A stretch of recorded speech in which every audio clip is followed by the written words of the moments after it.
ವಯನಾಡ್ನ updates ನ ಗಮನಿಸ್ತಾ ಇದ್ದೀರಿ. 25,000ಕ್ಕೂ ಹೆಚ್ಚಿನ ಮತಗಳಿಂದ ಮುನ್ನಡೆಯನ್ನ ಕಾಯ್ದುಕೊಳ್ಳುವಲ್ಲಿ ಸಕ್ಸಸ್ ಆಗಿದ್ದಾರೆ ಕಾಂಗ್ರೆಸ್ನ ಅಭ್ಯರ್ಥಿಯಾಗಿರುವಂತಹ ಪ್ರಿಯಾಂಕಾ ಗಾಂಧಿ ವಾದ್ರಾ. 25,520 ಮತಗಳ ಅಂತರದಿಂದ ತಮ್ಮ ವಿರುದ್ಧದ ಅಭ್ಯರ್ಥಿಗಳಿಂದ ಅವರು ಅಂತರವನ್ನ ಕಾಯ್ದುಕೊಳ್ಳುವಲ್ಲಿ ಸಕ್ಸಸ್ ಆಗಿದ್ದಾರೆ.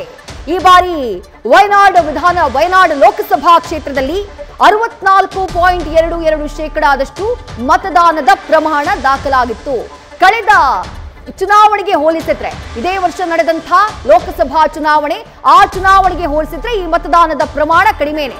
70ಕ್ಕೂ ಹೆಚ್ಚಿನ ಮತದಾನದ ಪ್ರಮಾಣ ಕಳೆದ ಬಾರಿ ದಾಖಲಾಗಿತ್ತು. ಆದರೆ ಈ ಬಾರಿ ಆ ಮತದಾನದ ಪ್ರಮಾಣದಲ್ಲಿ ಇಳಿಕೆಯಾಗಿತ್ತು. 64% ಮತದಾನದ ಪ್ರಮಾಣ ದಾಖಲಾಗಿತ್ತು. ಬಟ್ 45,325 ಮತಗಳಿಂದ ಪ್ರಿಯಾಂಕಾ ಗಾಂಧಿ ಅವರು ಮುನ್ನಡೆಯನ್ನ ಕಾಯ್ದುಕೊಂಡಿದ್ದಾರೆ ವಯನಾಡ್ ಲೋಕಸಭಾ ಕ್ಷೇತ್ರದಲ್ಲಿ ಅನ್ನುವಂತಹ ಅಪ್ಡೇಟ್ ಲಭ್ಯವಾಗ್ತಾ ಇದೆ. ನೀವು ರಾಹುಲ್ ಗಾಂಧಿ ಅವರ ರಿಸಲ್ಟ್ ಅನ್ನೇ ಗಮನಿಸಬೇಕು. 2019ರಲ್ಲಿ ಅವರು ಸ್ಪರ್ಧೆ ಮಾಡಿದ್ದಾಗ ಇದೇ ವಯನಾಡ್ ಕ್ಷೇತ್ರದಲ್ಲಿ ಸುಮಾರು 7 ಲಕ್ಷ ಮತಗಳನ್ನ ಪಡೆದಿದ್ರು.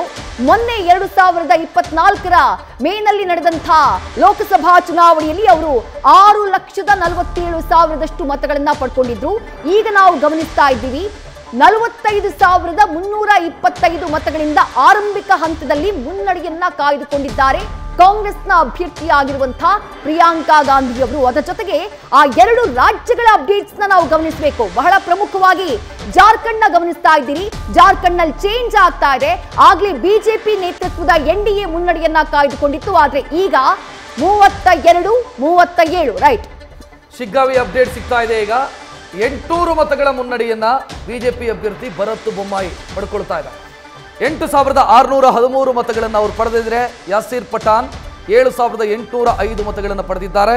ಸೊ ಮುನ್ನಡೆಯ ಅಂತರ 800 ಮತಗಳು. ಭರತ್ ಬೊಮ್ಮಾಯಿ ಅವರ ಮುನ್ನಡೆಯ ಅಂತರ ಇನ್ಕ್ರೀಸ್ ಆಗ್ತಾ ಇದೆ, ಹೆಚ್ಚಾಗ್ತಾ ಇದೆ. ನಾನು ಆಗಲೇ ಪ್ರೀವಿಯಸ್ ಅಪ್ಡೇಟ್ ತೆಗೆದುಕೊಂಡಂಥ ಸಂದರ್ಭದಲ್ಲಿ ಅವರ ಮುನ್ನಡೆಯ ಅಂತರ ಇದ್ದಿದ್ದು 600 ಮತಗಳ ಅಂತರದಲ್ಲಿ ಮುನ್ನಡೆಯಲ್ಲಿದ್ದರು. ಈಗ 800 ಮತಗಳ ಅಂತರದಲ್ಲಿ ಅವರು ಮುನ್ನಡೆಯನ್ನು ಸಾಧಿಸ್ತಾ ಇದ್ದಾರೆ. ಭರತ್ ಬೊಮ್ಮಾಯಿ ಅವರ ಮುನ್ನಡೆಯ ಅಂತರ ಇನ್ಕ್ರೀಸ್ ಆಗ್ತಾ ಇದ್ರೆ ಈ ಕಡೆ ನಿಖಿಲ್ ಕುಮಾರಸ್ವಾಮಿ ಅವರ ಭವಿಷ್ಯ ಏನು ಅನ್ನೋದರ ಬಗ್ಗೆ ಸ್ಪಷ್ಟತೆ ಸದ್ಯಕ್ಕಂತೂ ಸಿಗ್ತಾ ಇಲ್ಲ. 128 ಮತಗಳ ಮುನ್ನಡೆಯನ್ನ ಕಾಯ್ದುಕೊಂಡಿದ್ದಾರೆ ಸಿಪಿ ಯೋಗೇಶ್ವರ್. ರೈಟ್, ನಿಖಿಲ್ ಕುಮಾರಸ್ವಾಮಿ ಮೊದಲ ಸುತ್ತಿನಲ್ಲಿ ಮುನ್ನಡೆಯನ್ನ ಸಿಪಿ ಯೋಗೇಶ್ವರ್ ಅವರು ಪಡ್ಕೊಂಡಿದ್ರು. ಎರಡನೇ ಸುತ್ತಿನಲ್ಲಿ ನಿಖಿಲ್ ಕುಮಾರಸ್ವಾಮಿ ಅಲ್ಪ ಮತಗಳ ಮುನ್ನಡೆಯನ್ನ ಕಾಯ್ದುಕೊಂಡಿದ್ದಾರೆ. 128 ಮತಗಳ ಮುನ್ನಡೆಯನ್ನ ಕಾಯ್ದುಕೊಂಡಿದ್ದಾರೆ ನಿಖಿಲ್ ಕುಮಾರಸ್ವಾಮಿ. ಅಲ್ಲಿಗೆ ಎರಡನೇ ಸುತ್ತು ಮುಕ್ತಾಯ ಆಗಿದೆ. ಚನ್ನಪಟ್ಟಣದಲ್ಲಿ ಎರಡನೇ ಸುತ್ತಿನಲ್ಲಿ ನಿಖಿಲ್ ಕುಮಾರಸ್ವಾಮಿ ಅವರಿಗೆ 128 ಮತಗಳ ಲೀಡ್ ಸಿಗ್ತಾ ಇದೆ. ಹಾವು ಏಣಿಯ ಆಟ ಚನ್ನಪಟ್ಟಣದಲ್ಲಿ ಯಾವ ರೀತಿಯಾಗಿದೆ ನೋಡಿ. ಅಂಚೆ ಮತ ಎಣಿಕೆಯಿಂದಾನು ಇದು ನಡೀತಾನೆ ಬಂತು. ಅಂಚೆ ಮತ ಎಣಿಕೆಯಲ್ಲಿ ನಿಖಿಲ್ ಮುನ್ನಡೆಯನ್ನ ಕಾಯ್ದುಕೊಂಡ್ರು. ಮೊದಲ ರೌಂಡ್ ನಲ್ಲಿ ಸಿಪಿ ಯೋಗೇಶ್ವರ್ ಮುನ್ನಡೆಯನ್ನ ಕಾಯ್ದುಕೊಂಡ್ರು. ಈಗ ಎರಡನೇ ರೌಂಡ್ ಚನ್ನಪಟ್ಟಣದಲ್ಲಿ ಮುಕ್ತಾಯ ಆಗಿದೆ.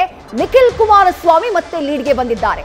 ಮತಗಳ ಅಂತರ ಕೇವಲ 128 ಮಾತ್ರ. ರೈಟ್, 131 ಮತಗಳ ಮುನ್ನಡೆಯನ್ನ ಕಾಯ್ದುಕೊಂಡಿದ್ದಾರೆ ನಿಖಿಲ್ ಕುಮಾರಸ್ವಾಮಿ ಎನ್ನುವಂತಹ ಅಪ್ಡೇಟ್ ಲಭ್ಯವಾಗ್ತಾ ಇದೆ. 131 ಮತಗಳು. ಎರಡನೇ ಸುತ್ತು ಚನ್ನಪಟ್ಟಣದಲ್ಲಿ ಮುಕ್ತಾಯ ಆಗಿದೆ.